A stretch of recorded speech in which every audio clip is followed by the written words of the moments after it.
लगभग 500 शिक्षक हैं। कुछ शिक्षकों का यह भी कहना है कि उनको खाना प्राप्त। पूछना चाहता हूं कि आखिर किस चीज के आप मामा बनते हो?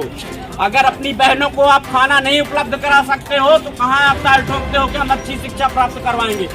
नमस्कार दर्शकों, इंडिया रिपब्लिक में आप सबका बहुत बहुत स्वागत है। पुराने जमाने में एक कहावत कही जाती थी कि भूखे भजन न होए गोपाला। जी हाँ, और ऐसी ही कहावत एक चरितार्थ होती दिखी है सतना मध्य प्रदेश में, जहाँ पर प्रशिक्षण केंद्र में शिक्षक भूखे ही रह गए और प्रशिक्षण भी ठीक ढंग से नहीं हुआ, और जिसकी वजह से शिक्षक गुस्से में भी दिखे। आपको बता दें, सतना वेंकट स्कूल क्रमांक 2 में 8 विकास खंडों से लगभग 500 शिक्षक प्रशिक्षण के लिए सुबह 10 बजे उपस्थित हुए।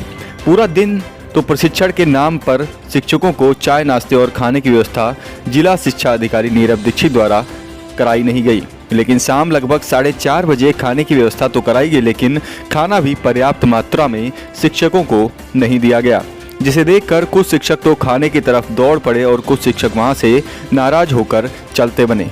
आप अपनी स्क्रीन पर देख सकते हैं कि किस तरीके से वहां पर जो शिक्षक हैं उनके द्वारा खाने को लेने के लिए एक होड़ लगी हुई है, और इसी बीच जो था कि थालियां कम पड़ी हैं और उसके बाद में जो कुछ शिक्षक थे वो भूखे ही रह गए और अपने घर की तरफ ऐसे ही लौट गए। जब हमारी टीम ने शिक्षकों से बात करनी चाहिए तमाम समस्याओं को लेकर, तो शिक्षक फिलहाल कैमरे पर आने से तो कतराते रहे, लेकिन यह जरूर कहते हुए दिखाई दिए कि अगर समय पर खाना नहीं दिया जा सकता था तो आदेश में या क्यों नहीं बता दिया गया कि खाने की व्यवस्था उन्हें खुद से करनी है या फिर घर से टिफिन लेकर आना है। लंच तो 2:30 पर कर दिया गया, पर लंच की व्यवस्था ही नहीं कराई गई। साहब से जब इस विषय पर चर्चा की गई तो डीओ साहब सिर्फ यह कहते हुए नजर आए कि खाने की व्यवस्था हम करा रहे हैं। अगर शिक्षक भूखे पेट रहेंगे तो आखिर वह प्रशिक्षण में पूर्ण रूप से कैसे कोई सीख पाएगा, यह भी एक बड़ा सवाल है। और अव्यवस्था का आलम दोस्तों यहीं पर ख़त्म नहीं होता है। यहाँ तक बताया गया, कुछ महिला शिक्षकों ने हमें बताया कि वहाँ पर जो महिला शिक्षकों के लिए अलग से शौचालय की व्यवस्था होनी चाहिए वह भी वहाँ पर नहीं थी।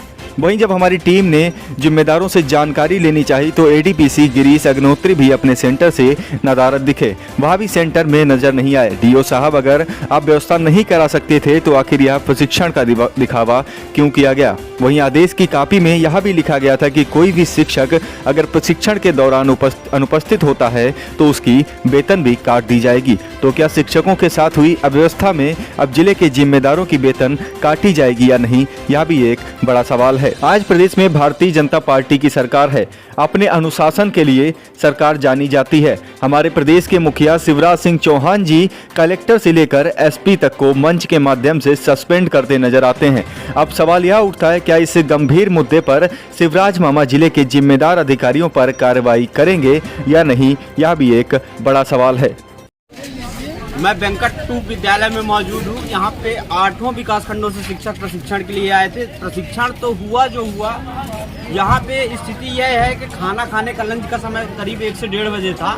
लंच अभी मेरे सामने प्राप्त हुआ, आप देख सकते हैं भीड़। जहाँ पे शिक्षक लंच के लिए भटक रहे हैं, यहाँ पे ना तो किसी प्रकार की सुविधाएं प्राप्त की गई हैं और ना ही किसी प्रकार का यहाँ प्रशिक्षण दिया गया। प्रशिक्षण सिर्फ नाम का प्रशिक्षण है। आप देख सकते हैं तमाम शिक्षक हमारे खड़े हुए हैं। ये वो शिक्षक हैं जो लोगों को ज्ञान की बातें बताते हैं। अगर शिक्षकों का ये हाल है तो आप सोच सकते हैं कि आज यहाँ मैंने डीओ साहब से बात की। डीओ साहब ने सिर्फ इतना कहा कि हम व्यवस्था करा रहे हैं। ये बताइए, 1:30 बजे का लंच शाम को उनको 5 बजे मिल रहा है। आखिर इनको प्रशिक्षण किस प्रकार का मिला होगा ये तो यही जानते होंगे।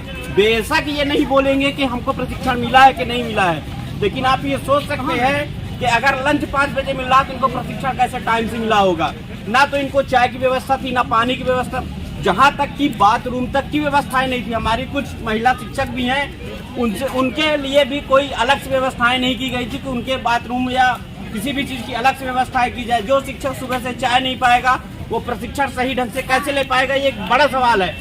आप देख सकते हैं शाम को अभी लगभग 4:30 बज रहे हैं। अभी इनको खाना प्राप्त हुआ। अभी कुछ लोग खाने लेके गए हैं और सब लोग खाने नहीं बोल सकते हैं। आप लोग लगभग 500 शिक्षक हैं। कुछ शिक्षकों का यह भी कहना है कि उनको खाना प्राप्त नहीं हुआ है। यह एक बड़ा सवाल है। क्या हम डीओ साहब से ये चीज पूछना चाहेंगे? डीओ साहब भी इस पर जवाब देने से कतराते नजर आते हैं। हो सकता है हम डीओ साहब के पास जाए तो वो भी नहीं दे पाए जवाब। और यहाँ शिक्षक खड़े हैं बेचारे डीओ साहब के अंडर में काम करते हैं, शायद बोल नहीं पाएंगे। ये सारे शिक्षक जो खड़े हैं ये आप देख सकते हैं सुबह 9 बजे से बैठे हुए हैं। ये इनको एक चाय तक की व्यवस्था नहीं कराई गई है। इनके इंचार्ज नहीं बोली जाए। अगर आप लोग कोई बोलना चाहता है तो बिल्कुल बेझिझक आके बोल सकता, कोई आपका कुछ नहीं कर सकेगा। व्यवस्थाओं में अगर कोई असुविधा हुई है तो आप बता सकते हैं। आलम है तो मैं मामा से ये पूछना चाहता हूँ कि आखिर किस चीज के आप मामा बनते हो। अगर अपनी बहनों को आप खाना नहीं उपलब्ध करा सकते हो तो कहाँ आप ताल ठोकते हो कि हम अच्छी शिक्षा प्राप्त करवाएंगे। जब शिक्षक खाएगा नहीं, प्रशिक्षण लेगा नहीं तो औरों को शिक्षा बेहतर कहाँ से देगा। यह एक बड़ा सवाल है। कैमरा पर्सन के साथ मैं Ankit Sharma, India Republic news के लिए सतना, मध्य प्रदेश।